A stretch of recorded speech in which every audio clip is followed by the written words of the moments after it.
Live from all over this beautiful land, this is the Testosterone Zone with the fine men, Noel, Keith, and Steve. Take it, boys! Welcome, everybody, to episode 54 of the Testosterone Zone podcast. This is Noel. I'm here with Steve and a pair of Keiths. Almost a full house. It is, Yeah, almost. It is.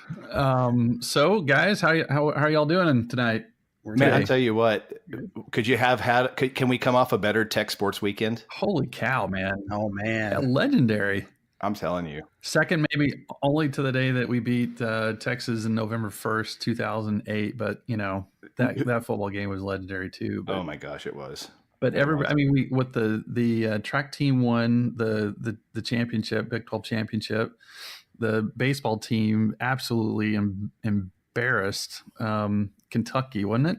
Yeah, that's something you can't say very often. I know. And then to top it off, the basketball team came in and absolutely embarrassed Kansas, like really embarrassed Kansas. That was the worst loss that Kansas had ever had in Big 12 play, and that's awesome. Something. So yeah, great sports weekend.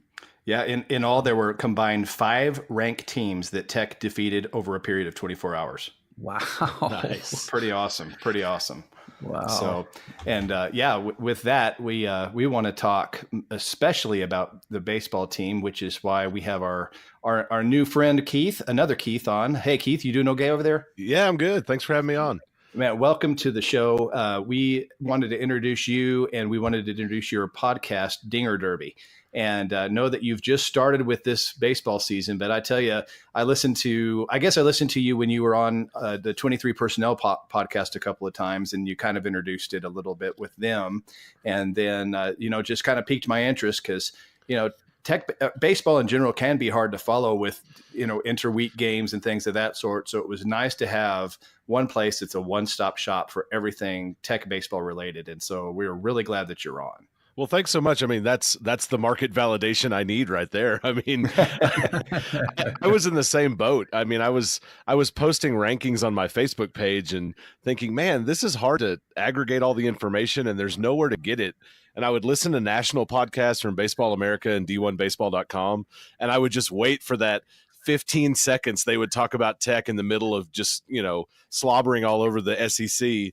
And then I would get mad and tweet at them and make enemies and then have nowhere else to get any news. So I figured, hey, maybe there's a few people out there that want to just hear about Tech. And it's been really fun. It's been neat to see people jump in and get excited about it. It's a great podcast. And I mean, with the season being so long too, at 53 games, I mean, that's a lot that's a lot to keep up with. So it's really great to have like one resource, like he said, to kind of just be able to go to one stop for kind of an update on how everything is going with the team. And you get very detailed on how the players are doing and, the changes that are being made, the kind of the advancement, what the issues are, and recapping the games that just played and stuff. So it's really, really good podcast. Really is. Well, thanks. Take us through kind of how you got this started. How do you go about, collecting the information that you do? I mean, you're there most of the time, so you're probably making pretty good notes while you're doing things. But, like you say, it's hard to find stats other than having to rewind your podcast 3 or 4 times. So slow down. Note taken. I'll slow down. Yeah. No. It has nothing to do with that. It's me being slow. I'm, still live in West Texas. We think slower out here. It's That's all right. good. That's right. Yeah, so take us through it. I do get to go to a lot of games, and that I need to thank my wife for that one, for putting up with me being gone a lot when spring comes around. But, starting several years ago, I worked at the Ross College of Business, and it was next door, and I just wanted to do more baseball and get to see it more. And I ended up meeting some folks in the stands, and we got to be buddies, and we heckle a little bit and thought, hey, let's just make this a thing. And we go as much as we can. We don't leave our seats. We're not, leaving because we're up big or down big, and we don't leave because we get in the shade or any of that other stuff. And another thing for me, I found myself on a Slack chat with my friends. I started doing play-by-play of the games when I was watching them on TV, and they didn't want that or ask for it at all, but I was doing it anyway. And I started keeping a scorebook in games just to occupy my hands and kind of keep me engaged with what was going on. And it became a hobby too. And when we went to the College World Series last year, and I'm sitting there in that final game against Florida, and there's people around looking and asking questions like, why are you doing that? And I'm flipping through, and I've got an entire season of game memories, kind of in that book. It was kind of cool to have that. But that's what got me just, I just kind of dove in there, and I'd been a fan since the early 2000s. My brother-in-law played at Tech. He wasn't my brother-in-law then, but he played, and I was interested, and my sister's dating this guy, and I'm paying attention to what they're doing back then, and just had an opportunity to hop back in and get excited about it. You're a Tech alum, from what I understand in your podcast, undergrad and master's degree. That's right. Yep. Right? Yeah. And we also understand that you took our length of time to graduate, so we appreciate that. Overachievers. A couple victory laps, yeah. That's right. Yeah, it's such a fun place. Why stop? That's right. Yeah, and I did. I was almost done with my bachelor's, and I had an opportunity to go over to the ag college and do this minor and a certificate. And I had supportive people in my life that said, "Hey, you're there. You might as well do it now." So I didn't feel too bad about it. But my master's taking 5 years. There was basically no excuse for that. That was just second college, working a bunch of hours, trying to go to school kind of stuff. But yeah. Hey, you got it done. That's all that matters. Yeah, that's what counts. That's right. Yeah, and you had some family members that were part of the baseball team and also part of the track, so that's cool. Yeah. So my as I said, my brother-in-law Madison Edwards, he was a left fielder. He was at Midland High, where they won a state championship his senior season. Then he came to Tech and played, and he didn't get drafted, but he went on to the Angels organization and bounced around minor league baseball for a while. And my sister, her name was Stephanie Calhoun back then, Edwards now, and she ran track at Tech for all 4 years. She lettered, and she got into the 3,000 steeplechase was kind of her ultimate race that she got into, and ended up going to nationals in that her senior year. So pretty neat. And it's neat too. I mean, I was around that a little bit, but for Wes Kitley to still be there and still be the coach of that team and building success is kind of cool to watch as well. Yeah, absolutely. I can imagine. Tell you what, they're building a dynasty over there. Oh, it's crazy. And the point spread that they won by this weekend was nuts. I mean, they had like a 70-point lead. They didn't even have to run their top relay team at the end of the meet. They had already wrapped up by just such a huge margin. And there was a pretty cool video that Tech Track and Field tweeted out. You kind of had some highlights through the day, and then Coach Kitley standing there talking to everybody, and he gets a Gatorade bath. So not something you see all the time in track and field, but it was a pretty cool moment for somebody that's really poured a lot into Tech over the years. Oh man, totally. Yeah, I was looking at that. It some of the stats I saw, like the second and third team score combined didn't equal Tech's. Right. Is that what? Did you see that too? That's impressive. Yeah, it was just a runaway win. And people, I know that track's not a super spectator sport, and not everybody kind of knows how it works. But man, it was a domination, and for the second year in a row. That's great. Yeah, I know, man. Spring sports at Tech, man. That's awesome. Yeah. I love the springtime now. I do too. Absolutely. Gotta love something. We need to redeem the fall. Right. So. Yeah. Just fast forward through the fall and go right to spring. Be happy with that. Keith, before we get into baseball, what's your gut feeling on the football team with the new coach? I was definitely on kind of the splash hire bandwagon early on. And we didn't mention, I also write for stakingtheplains.com. Okay, cool. It's a tech fan site. And I got into writing with them over football season, really wanting to do baseball. And I'm sure that Seth, that runs the site, I'm sure he wanted me to write about baseball, and all of a sudden I have a podcast idea and like take a cop out on the writing side. But it's a great site. It's free if anybody wants to check it out. But when the hires were happening, Brian Don Carlos and myself did kind of a point counterpoint on Matt Wells. I went to his introduction. I sat with some retired athletic department folks and kind of listened to them talk about what was going on as they sat around. And I really changed my mind in his press conference. I thought he did a great job, and I think he's a real guy. And the further we've gone along, the more I've seen the real positives about him. I don't know about football. I mean, I'm kind of leaving that up and trusting Kirby that the X's and O's will be there. I certainly think David Yost has been very impressive when I've heard him talk, but I'm cautiously optimistic. I actually renewed my Hey, renewed my season tickets about 15 minutes before I came and sat down with you guys. So Hey, nice. You can put your money where your mouth is. That's good. that's right. Yeah. We have a tradition called cautiously pessimistic here because we've been cautiously optimistic about Tech football so long we've just turned the page. So Just heads to bed. Yeah. We've done episodes about that. Oh, that's funny. yeah, we have. But yeah, I think it's going to be fun. I'll say this right now: Texas Tech has the number one 2022 commitment class. So, I mean, recruiting class. So we've got that going. For Really? us. 2022. Here we go. Right. From here as possible. we can wait. Yeah, from here as possible. Yeah.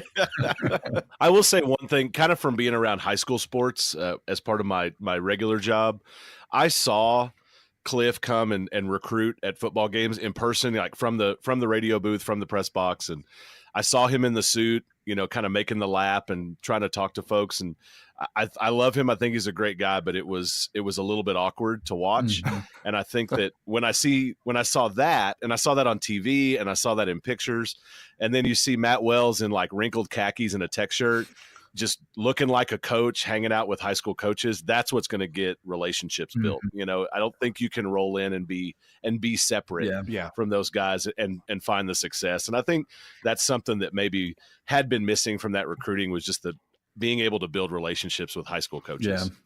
Yeah. Wells certainly seems like a much more relatable type person than Kingsbury, I think, in that respect. So it'll be interesting. I mean, I think it's, if anything, I mean, I don't know if it's a good sign or not, but we've had some coaches stolen away from us already from other programs. So I don't know what that means. Yeah. Whatever. I was a little surprised that you saw Tommerdahl come in special teams. I mean, after he was apparently the target at the beginning and then he didn't come. Maybe they made the call and he said no thanks, but I thought Shire was a guy that you could have kept around on the team. Yeah. I mean, his special teams units were ranked really high. They did a lot of good stuff last year. Yeah. Whatever happens, it's going to happen. Yeah, that's right. We'll be along. We'll find out come fall. That's right. For sure, man. So were you able to go to the basketball game? No, I didn't try, to be honest. I had 3 days of baseball, and that was, kind of where I wanted to be. And I did watch the game. My wife and I watched the game. It's tough. My wife's tough with basketball. She gets really nervous, and I'll look over. During the Sweet 16 last year, I look behind me, and I'm standing up watching the TV at the end, and she's got a blanket over her head on the couch. Oh my gosh. Like that's how you miss things. Let's go. Yeah, right. Come on. Wow. I tell you, what a dominant effort. They looked so good. So good. Oh my gosh. Yeah. Just couldn't miss. I mean, I think the whole energy of everything this weekend seemed to feed off each other. I mean, and you mentioned to it the podcast you released this morning. There was even energy at the baseball field after a 3-hour and 45-minute game Sunday. It was long. oh my gosh. It was long. Yeah. And there were was still long. people, you could hear them on the TV singing the fight song and all sorts of stuff. I'm like, that's got to be a leftover jubilation from the night before. There's no way you could have that much energy. Pretty cool moment. I don't know if they carried it on the broadcast or not, but Jarrett Culver came in. Yeah. Oh, and wow. he and a buddy were just walking across just that center aisle across on the home plate side, and people started to recognize him, and they stood up and were cheering for him and giving him a standing ovation. He looked so embarrassed to get that kind of attention. I thought that was really cool. Yeah. And they put him on the screen at the ballpark when everybody realized what was happening. Yeah, they had him on the ESPN. I guess it was a Texas Tech TV through ESPN or something, and they did have him, and he threw up a guns up and a rectum, and you could see him mouth it, and it was funny because you could even see like Josh Young and all those guys looking over and laughing that he was there. It was kind of cool. Yeah,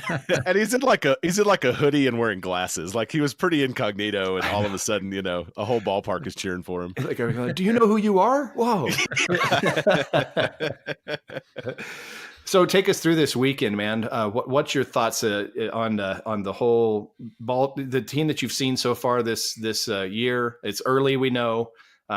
Give us your thoughts. My thought is this team is going to give me a heart attack with starting pitching. Yeah. but no, give us your thoughts. Starting pitching is not settled by any means, and that is your biggest question. It was a question coming in. I think there was more hope that you were going to have guys like John McMillan step into a starting role and own it. I think there was expectation that Bryce Bonin would come out looking better than he did. But yeah, that's going to be a question. I think it'll probably be a question for a little while, but for starting pitching to settle in. Caleb Killian is, I think, moving forward, but he seems to be moving forward fairly slowly. But you can't argue with where he was before. So overall, the team is going to be a bigger hitting team than you had in 2018. I think you're going to be getting back into some offense that you had in previous years and feeling like that. I think you have more power than you probably saw in 2018 also. Defensively, I think they're just getting to know each other. And so most of your errors are in the middle infield right now, but they're not egregious. And I think with Brian Klein there kind of anchoring and teaching Drew Baker, you're going to see some good chemistry start. And they've turned more double plays than I remember even out of 2018. I know that number's not true, but they turned a ton of doubles in 16 and 17. And then 18, it was really light. And I think part of that was because Michael Davis had an absolute cannon. And so he went to first a lot, or to the brick wall, but the brick wall behind first. But I think that's something my friends joke about a lot. They're like, yeah, he could gun it, but you also had to duck. I think that you're going to see the fastest outfield probably in college baseball, or pretty dang close to it. I thought Cody Masters would be in that mix, but it looks like Tanner Otrimba is starting to lock down right field. But he's fast as it is. He kind of reminds me of Steven Smith, just kind of sneaky fast, like really big body, but just a lot quicker than he looks. Yeah. I think that all together, you have a solid team. You got a lot of young guys. You got a lot of freshmen starting. You need to stay healthy because not everybody's a real big athlete, and so that's going to be important. You've got Gabe Holt hurt right now. Yeah, he took a hit to the wall, wasn't it? Yeah, he did. Yeah, he hit it pretty hard. It's at least padded, but I have a feeling that he was out there. He was spitting a lot, and I think there was probably some blood in that. And he was determined, and he finished the inning but didn't come back in. He's tough and he wants to play, but I know that he has a little bit of internal bruising. So you might see him back at Frisco. You're not going to see him tomorrow, I don't think, against New Mexico State. Yeah. But, all in all, I think you're going to have a really solid team. It's just going to take a little time for starting pitching to get figured out. I have faith that it'll come around. I don't know if it'll be the best in the country, but I think it'll come around. But I do have a lot more faith in the bullpen than I did last year, and I think you're going to have some guys really step up there. I tell you what, they seem to have really stepped up. I think Lanning as a starter, Montgomery, both of those guys I thought did really good. Yeah, Montgomery, I don't know that he changed a lot from his first to second start, but just the amount of work he's getting is really positive. He was the number one lefty in Texas coming out of Leander, I'm pretty sure. He was a big time recruit. He's just a freshman. Yeah, he's just a true freshman. As far as lefties go, he throws some gas, and I think he got into the 80 pitch range on Sunday. It wasn't a perfect start by any means, but it was a pretty good one. And then Lanning, we were excited for him to come back. He was hurt all last season, and he was a guy that in 2016 was getting starts and helping you get to Omaha out of the supers. And then now he's back, and his first outing as a reliever in the first series against Oregon was not great. And then all of a sudden he comes in, and I gave him my pitcher of the series award on my podcast. He had 5 innings, 4 hits, 3 runs, but none of them were earned. He had 1 walk and 4 strikeouts. I mean, he was pretty sharp. Yeah. And 5 innings is tied with Montgomery right now for the most in a single outing. Nobody's gone 6 yet for the Red Raiders. So definitely a guy that, I mean, you're excited to have that, and you haven't gotten to the point where you're figuring out midweek starters yet too. So you're going to need more guys than what you've seen. I think you mentioned too, we still haven't seen all the pitchers yet. So there's a few out there, and there's guys like Trey Garlett. We saw him in the first series. I think I gave him my award from the Oregon series. He had a great relief outing. He's a Lubbock Cooper kid, and you didn't see him again against Kentucky. So, and you haven't seen much more of Bonin. He'll obviously, I mean, with his velo, he's going to see some more opportunities too. So there's just a lot to figure out. I am a little curious about John McMillan and what's going to happen. I mean, I don't know if he's going to own a closer role. I don't know if he's in the doghouse. It's kind of, I'm getting the impression that he might want to leave. Really? Because he kind of, I got the weird vibe when I was watching the exchange that he did not want to give that ball up. He didn't. And from what I could tell, Coach Tadlock actually took it out of his glove. And just a random I happened to be there moment, I went down to go to the restroom, and I saw him kind of turn the corner around towards the track, and I haven't seen him since then. So I don't know if that was a leaving thing. I don't know if he was going back to the bullpen or going somewhere to the restroom on his own or whatever, but I didn't see him in warmups on Sunday. and he's usually a guy that you see. So, and then I could be totally wrong. He could have been there and I missed him, and I'm just, reading too deep into it. But he's a junior now, so if he wants to make something happen, this is his season to do it. Keith, what do you think about Drew Baker?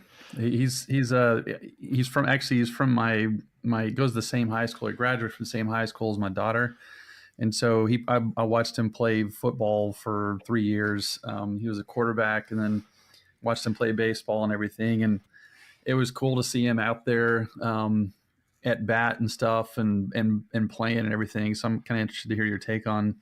What do you think his chances are of landing a starting position at shortstop? I mean, or really anywhere. I think he's pretty close to locking it up. I don't think there's the only other guy I kind of had in mind that would get a shot there would be Dylan Noisy.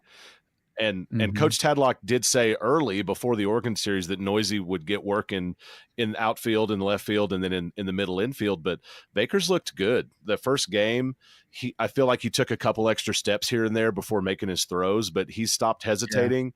Yeah. There's been some good exchanges with him and Klein at second. And I think that I've seen a couple times where maybe he snagged a ball or tracked too far over and Klein was talking to him about it. But he seems like a really good kid, and I think he's done a really good job. And he hit really well against Kentucky. Of course, everybody kind of did, especially later. But it's also a thing. I follow all these guys on Twitter just to kind of see what's going on, and a lot of them are pretty engaged, on there. And he's a guy that, man, he has a ton of people rooting for him. Which, I mean, he's got fans already, and I mean, like, everybody from home is excited to see him playing, and I think that's always kind of cool too. Yeah, there was a lot of people that posted a lot. I mean, Facebook just lit up on this weekend, pictures of him and everything playing with his tech uniform and stuff is pretty cool. So definitely a lot of support for him back home.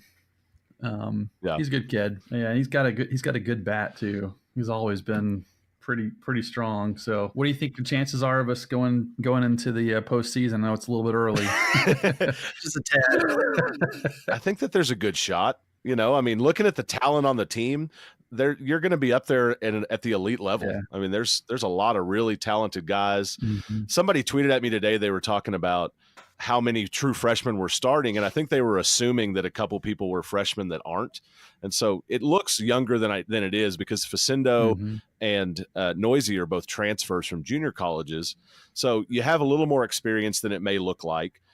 But I mean, in my mind, if you can get your pitching rolling, and it's starting pitching, I mean, you've got to be able to get into a tournament type situation or a regional situation and have enough pitching to get you through. Obviously, Kentucky didn't have enough pitching this weekend to deal with Tech in a regular 3 game.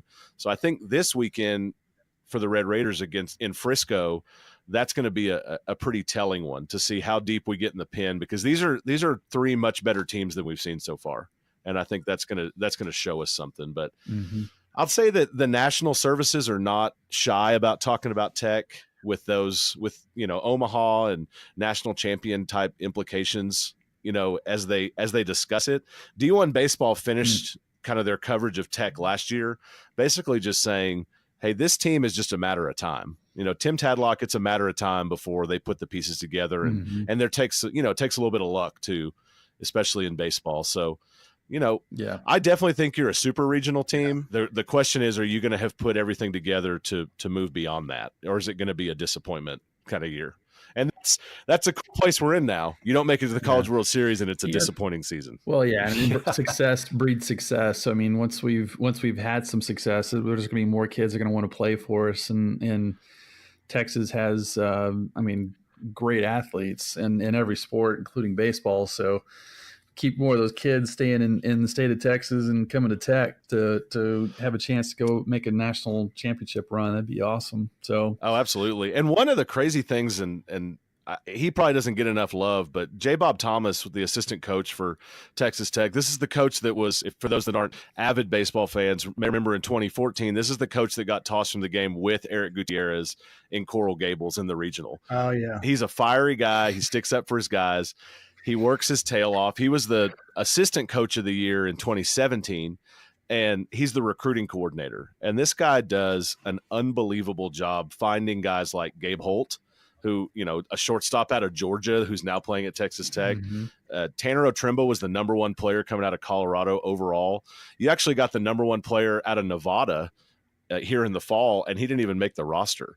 So you can see the kind of talent, but also a guy that's tireless out there finding guys and getting them to come out here and play.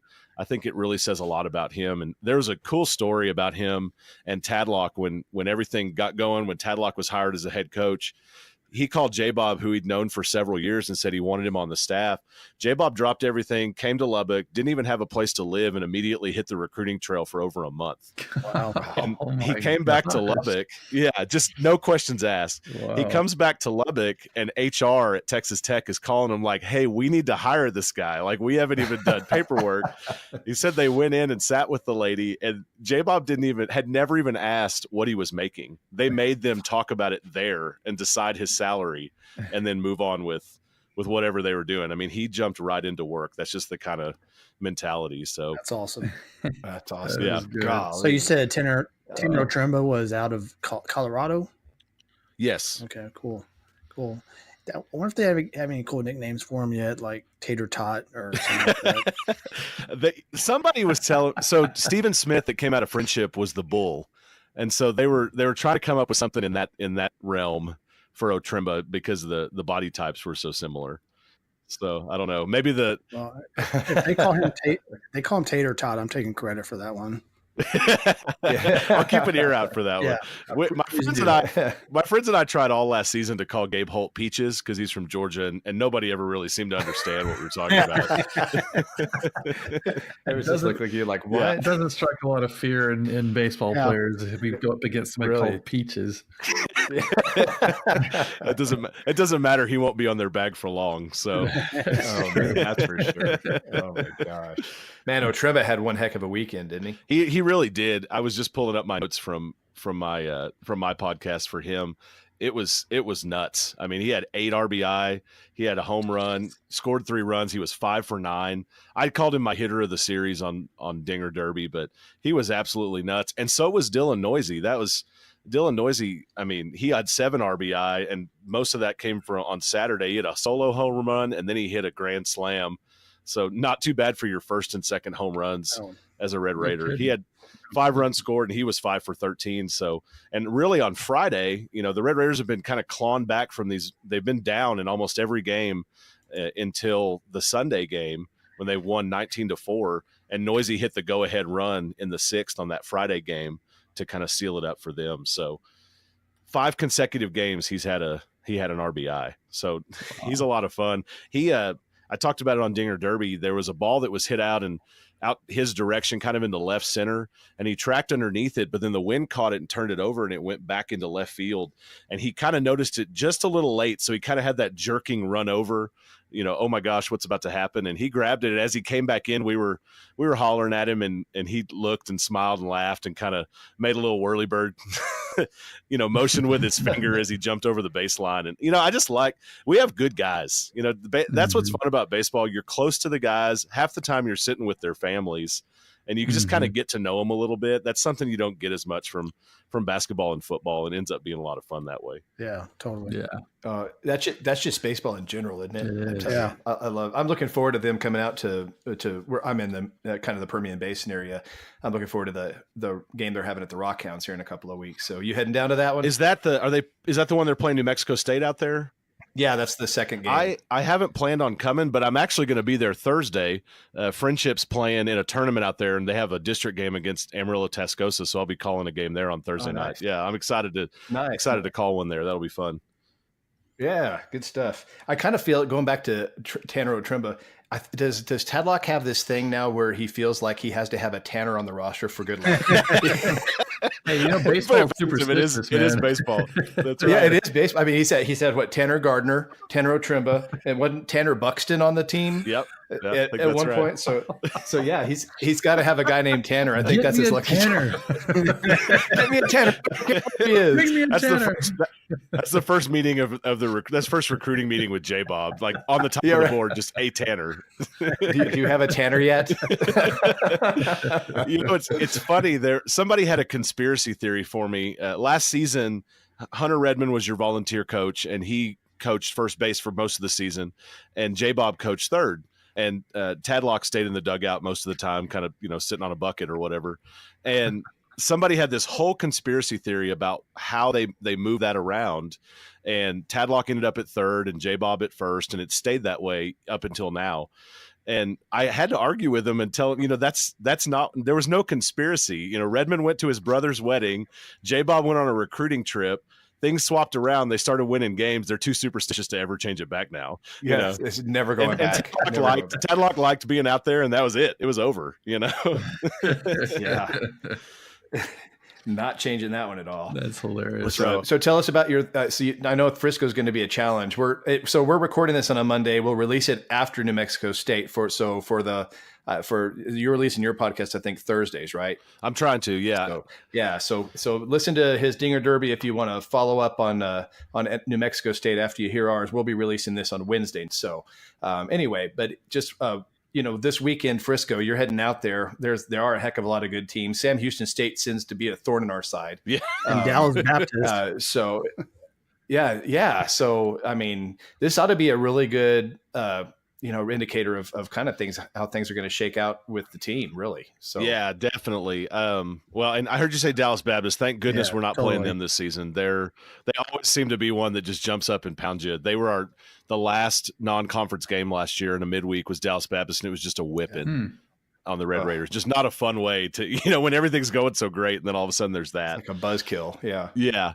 So, yeah, you're playing Nebraska, Mississippi State, and Sam Houston State. So Mississippi State was in the College World Series with you this year, and in the around championship talks, even a little tighter than Tech was. Nebraska's a program with a lot of college baseball history, and they haven't been to the series since 2005, but they were an NCAA tournament team as recently as 16 and then 17, and they've been to the tournament 17 times in the College World Series 3. So they're definitely going to be salty.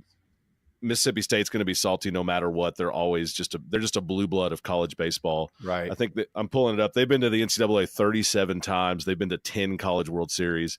Haven't won a title, but it's just nuts, what they do. And then, Sam Houston State, I'm looking for a little revenge against Sam Houston State. I hope so. It's obviously knocked you out of the Lubbock Regional in 2017.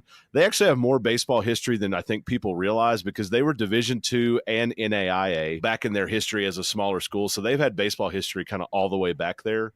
But they had a junk baller that threw like 180 pitches that weekend, and you just could not hit this guy's just disgusting 71 mile an hour garbage, and it just was so frustrating to be there and watch. But on the other side, and I hope he's still there, we had one of our best heckling weekends with the first base coach from Sam Houston State. So we called him the wrong name all weekend, and it was just a good fun time. So I hope he's there because I want a little bit of that again, but definitely would like to beat him. Well, and the other thing that really annoyed me, didn't they throw that pitcher in back-to-back games? Yeah, that was the deal. He threw over 100 in a game, and then they brought him back out the next day, and he threw another 75. That's crazy. And he was he was like $115 with the nastiest facial hair and just threw trash, and you just could not hit it. It was like he was so bad, and you had so many elite players, they just couldn't handle him. It's kind of like playing poker with somebody that's never played before. You have no idea how to read them. That's right. Just a total wild card. Yeah, well, no idea. I'm all in. Whatever. Some guy they picked up at 7-Eleven just handed him the baseball. Here, throw these for a while. Can you wear this hat? Here, come here. Right.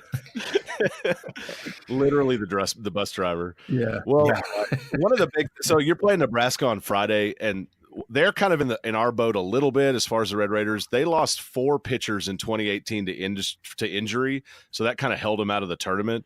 But a lot of them are coming back, and so I think for them it's seeing, are they going to be able to bring it back to have what they had before? So that's a big one. And then they had a pretty solid offense last season too, and that should be back as well. And they had a big time freshman named Jackson Hallmark that's going to be a big one too. So that's your Friday night game. So I mentioned it a little bit, but it's going to be a big weekend. I mean, Oregon was better than we expected, and I think they'll be a fairly good team this season. Kentucky was about what we expected. They are not even close to what they were last year. They lost a ton of guys. I'll give it to their coach. I'm not a big fan of the way he acts in baseball, but he he was interviewed over the summer, and they asked him, how he felt about his new team, and he listed off all 7 positions in the field that were now vacant, and he's like, "Hey, we only had to replace our shortstop, third baseman." They named them all. He's like, "But other than that, everybody's back." So they lost most of their starting pitching. They just, they're young and still trying to figure it out. So it was a good win, but it wasn't. If we had swept them last season, that would have been the big one. Yeah. It's still nice to finally kind of get revenge on the season before. So. Oh man, that was a brutal weekend last year. That whole Kentucky stretch was miserable. And then where did you go from there? You went to Houston, didn't you? No, where did you go? They went from Kentucky. They did all 3 in Kentucky in the sleet and snow, and then they went to Louisville, and they split with them in a 2-game midweek. And then they went directly to Waco for the Big 12 opener, that's right. And they only won one of those games. So it was like a brutal 10-day road trip they just got whipped up on. Oh, I can imagine. God. And then they learned their lesson in the cold, and they went to Kansas State, and it was really cold, and Tadlock actually rented a tent and put it over the bullpen with heaters in it after that Kentucky series. Smart move. Yeah. He was like, enough of that. Yeah. I bet they saw that cold front come in over the 4th Oregon game, and that's why he was like, "I'm done. No more." Right. Well, and I went to the kickoff dinner that baseball had at Kegel's on Friday before everything got going, and Tadlock actually talked about that. He talked about in their mind, there's some danger in that for pitchers, especially out of the bullpen. And he's definitely a guy that's he would never have done what Matt Deggs did, marching a pitcher out and throwing him almost 200 pitches across 2 days. Oh. Tim Tadlock would never have done that. He's a guy that wants these guys to have a career in the future and doesn't want to injure them no matter what situation they're in. So, I don't know what the call was for the Oregon Monday deal, but he's not going to want to throw guys out of the bullpen and with arms that are tight and cold, because they can just get hurt and never play again. Yeah, that's just dangerous. Well, and he also saw the other side of that, because Team USA, it wasn't cold, but Team USA overpitched Stephen Gingery, and look how that worked out for the Red Raiders. Yeah, that was terrible. Mm-hmm. Oh, you talk about it. What a disheartening start to last year. Oh, man. Yeah. Well, listen, man, we appreciate you being on. So the podcast for our listeners, Dinger Derby, all the different platforms, right? You can hear them on iTunes. You can hear them on any kind of Google podcast. Are you on the Podbean platform, or what do you use? You use Staking the Plains, don't you? Well, no, I actually use Blueberry as my hosting site. Okay. Yeah. And then I cross post. I have dingerderbypodcast.com, and then I also post on Staking the Plains. But yeah, it's on Podcast Addict, on Spotify, wherever you want to find it. You can ask your Google Home to play it for you, whatever you want. It's everywhere. Awesome. Okay. And let me tell you, for our listeners, this is a great, great podcast, really professionally well done. Love the outro song, probably the best outro song on all podcasts I've listened to. I love it. So how'd you come up with that one? Well, that's played at every Texas Tech baseball game. And so at some point in the game, true. They play it every year or every game. And I actually played it for a friend when I first made it. And he was like, "I don't know if I like that song." And I told him why I picked it. And he was like, "Well, I guess that's fine." But he wasn't a baseball fan, so he had no idea. But and that's one that, so it actually comes from a spaghetti Western from the 60s. And I have no idea how to check for the rights or any of that stuff. So I just went ahead and used it. Whatever. If I get big enough that I get in trouble for it, I guess that's a good problem to have. Yeah. Good problem to have. You can always say, "Oh, my bad," whatever. Well, man, we're proud to have you on. Thank you so much for taking the time to visit with us, and really wish you the best of success in your podcast. And we look forward to following the season with you. Hey, so I appreciate it. Thank y'all so much for letting me come on. And I would encourage anybody that wants to connect. I'm on Twitter at Dinger_Derby, and I'm at Keith B. Patrick. So if anybody wants to follow or get more info, that's where I'm at. We'll do. Awesome. Well, we definitely will be getting some followers your way. So we appreciate you. Thank y'all so much. I need some of those Going Band folks out there to support Dinger Derby. Yeah, absolutely. Yeah. So, hey, that's another connection we have with the Going Band. Keith is another member of the Going Band with some of us, all 3 of us, Noel, Steve, and I are all Going Band members. So that was a nice surprise that we learned tonight when we were starting to talk. That's so right. Very cool. Yeah. Very cool. So still what I think are the biggest fans of Texas Tech. Hey, absolutely. Yeah. No doubt about that. Absolutely. At least we stay for the whole game, right? That's right. Hey, exactly. That's still part of me. I do it for baseball. I do it for every game. I'm never out before the Matador song. It's just, it never left me as far as that goes. I don't care how cold it gets. Yeah. I agree. Yeah, man. I'm the same it drives way. me crazy when people do that. I hear you. You know what really drives me nuts is when you wait all the way until the end and then you walk out during our school song. Like, can you not just hang for that? Yeah, it's like it's literally 2 minutes. Come on. Yeah. I hear you. Or, yeah, that's okay. We're walking the land of giants. You know, speaking of giants, you know, Yeah. So, Keith, you don't know this, but I'm the shortest of our group, and kind of sometimes it worries me a little bit. And so I, went to the doctor the other day and asked the doctor. I said, doctor, everybody seems really tall around me. Everybody, and he says, you feel like everybody's kind of giant around you? I said, yeah, man, I kind of worry about that. Is like is that a serious condition that I have? And he goes, yeah, man, you've got fee-fi phobia. FIFA phobia. Yeah. Come on. I'll give it to you, man. Hey, so Keith, I set the expectations low so they can take off with it. Yeah, right. Yeah. Somebody's got to break the ice, right? So before I tell my joke, Kansas is about to beat Kansas State. They're up 13. Oh, that's great Up news. 13 with 47 seconds wonderful. left. Oh, nice. So this gives us first place in the Big 12 if this ends this way, right? They win, yeah. Or a share at least for It's a share. Yeah. Yeah, awesome. So what's the score? What'd you say? They're up 13 with 47 seconds left. Oh yeah, that's a shoe-in. Nice. Oh man, that's awesome. Hey, That's like to awesome. see that. Thank you, Kansas, for picking it back We're up. sorry and thank you though. Yes. Yeah. Hey guys, so what do you call an acid with attitude? An acid with attitude. Yeah. I don't know. I don't know. Amino acid. Oh god. Oh my gosh. Jesus. I should have seen that one coming. Yeah. I don't. Why is somebody laughing at that one and not mine? Keith is butthurt over that. Yeah. I am already. This is ridiculous. You know what? I hate autocorrect Really. because it always makes me say things I did in Nintendo.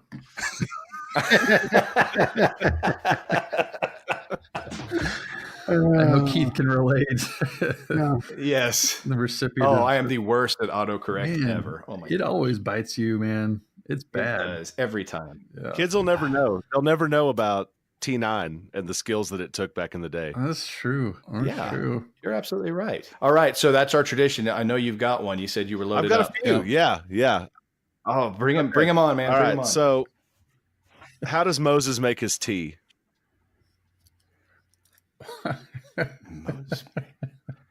He brews it. There it is. Boom. He bruised it. Oh, nice. Oh, okay. Nice. Thank Nice. you. Yeah, thank you. Yeah. Why did the blind man fall into the well? Why did the blind man fall? Oh man. You're going to I don't overthink know. it. It's because he couldn't see that well. Uh, Hey, that's 3 episodes in a row we've had a joke about a well. If you realize that, Yeah, totally. they really do well. Well,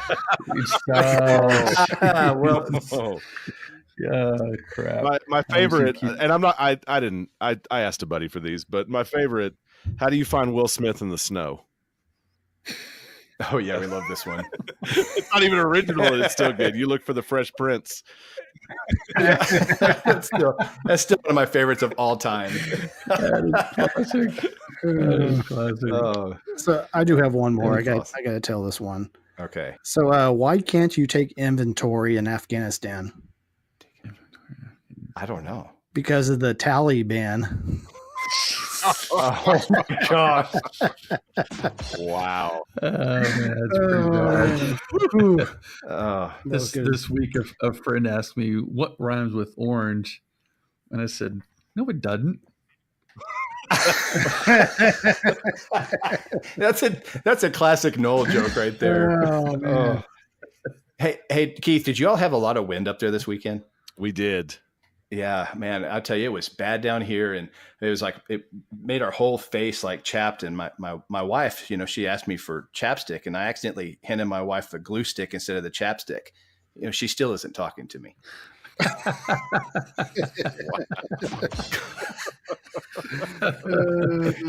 Oh man, I appreciate the work and the setup, though. Yeah, thank you. Yeah, Thank Keith you. is known for his setups. totally. Yeah, and that's all. That's all.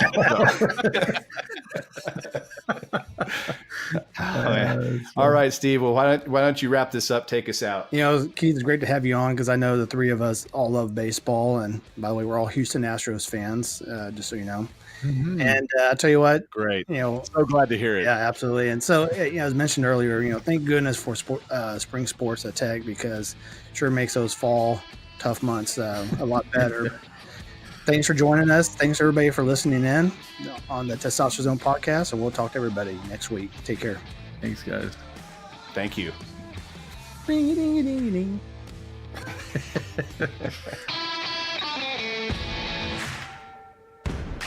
Hey, thanks again for listening to the Testosterone Zone. We sure had a blast visiting with you.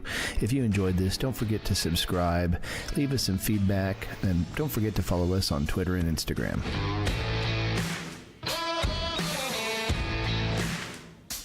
All Testosterone podcast episodes are written and produced by Noel, Keith, and Steve unless otherwise noted.